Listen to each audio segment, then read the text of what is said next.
Hi there. We're just at the very beginning of a very powerful conjunction. So I've talked about this a little bit before, where the inner planets have been moving right next to each other over the last few months. So it started, I think, about in Scorpio. It started with the inner planets, that's Mercury, Mars, and Venus working together in that sign of the zodiac. And then we had the same in Sagittarius, and then we had the same in Capricorn. And now it's actually even more powerful that we're doing it in Aquarius because we have Pluto sitting in Aquarius, who's been here for just over nearly a year now. So he's quite settled into this energy and bringing his energy of transformation.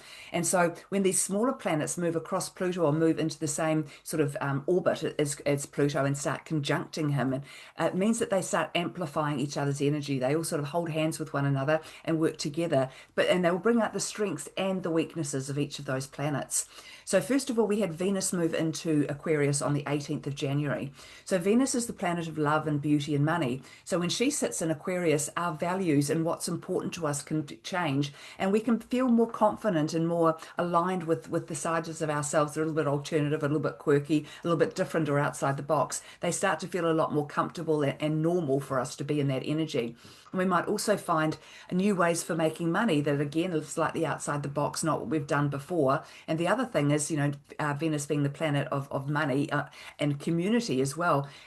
Venus will bring people together. It will feel a lot more sensible or a lot more normal to be sharing your ideas, your thoughts, your dreams with other people rather than keeping them to yourself and making everything a bit of a secret. So that was Venus on the 18th. On the 21st of January, today, the Sun and Mercury both move into the energy of Aquarius. The Sun will be there for a month, and Mercury will be there for about 5 weeks. So while Mercury, the Sun, I'll talk a lot more in another video about the Sun in Aquarius and what that's all about. But the Sun, whatever sign of the zodiac the Sun's in, at any time is our primary focus. So when he's in Aquarius, we focus on everything that's Aquarian. So this is why it's so interesting, also powerful when we have all of these other planets with the same agenda, connecting at the same time, wanting the same things, directing and encouraging us in the same direction. So that means that there's a really powerful influence on us as a whole globally, but also on us all as individuals when all these parts of us are being stimulated or activated by the same type of energy. So Mercury is the planet of communication. So when he's in Aquarius, it becomes a lot easier for us to think outside the box and to not be afraid to communicate those ideas, to brainstorm with other people, to really take those ideas and research into them, look into them more deeply.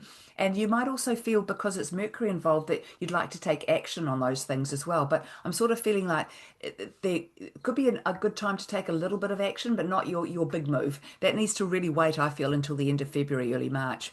But with Mercury there now, the ability to collect information, to make sense of your dreams and ideals and fantasies and whatever you've been working on, that's everything that's outside the box, which is Aquarian energy, becomes a lot more normal when we're in Aquarius season. So Mercury's really helping with that energy as well.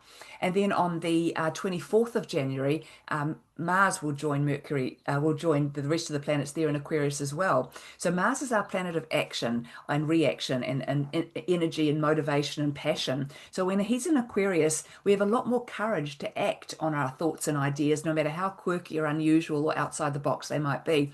Mars there gives us the courage and the motivation to keep going on something that we believe in or that's important to us. And also, again, Mars will also help with the energy to bring together communities. I mean, that's one of the most beautiful themes of Aquarian energy is community, and how, it's going to really encourage all of us to come together in smaller groups that can then grow into bigger groups. But we've got to kind of master getting along with each other first after all this division that we've been under for so long. We've got to master that kind of in small groups together, that tolerance, that understanding, that acceptance of everybody before we can branch out into doing that with everybody and becoming more extensive with that.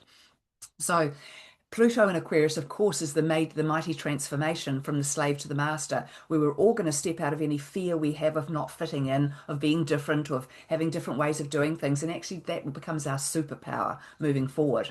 And then we've got the sun there, of course, making it our primary focus. So this is a really powerful energy, and it's going to go on for most of Aquarius season. Mars will be there until after the sun moves out. Pluto's going to be there for another, I think, 14 years or something, and Venus moves out a little bit earlier than Mars as well. But so they're both continuing on that energy, as is Mercury, for quite some time. So there's a lot to look forward to with this aspect that's being formed. And so really, have the confidence to be different. If there's something you've been wanting to, an idea or a thought or a fantasy you've had that you feel makes sense to you, this is the time to share it. This is the time to put it out there, to get the feedback, to see what else you need to do to make this real for yourself and for everyone around you. So enjoy this transit, and I'll be back to talk to you again soon. Bye.